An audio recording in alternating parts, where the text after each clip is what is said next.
This is Silver Axe, and today I have something different here.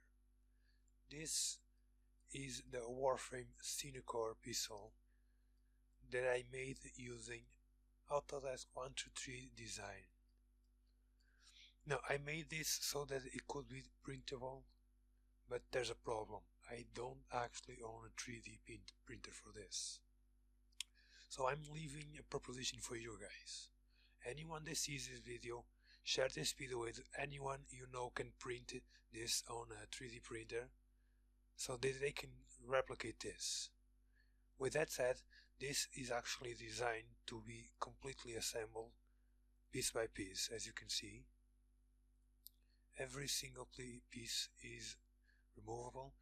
The entire thing does close and fit inside like the actual game one does. And with that said, I really hope you guys can come through this one, since I cannot actually do this myself and I do want to see this one printed.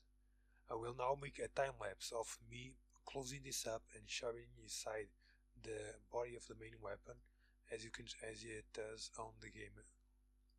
With that said, thank you for watching this. If you want to support me, go to my Patreon at patreon.com/silveraxe. And don't forget to share this video, comment and subscribe.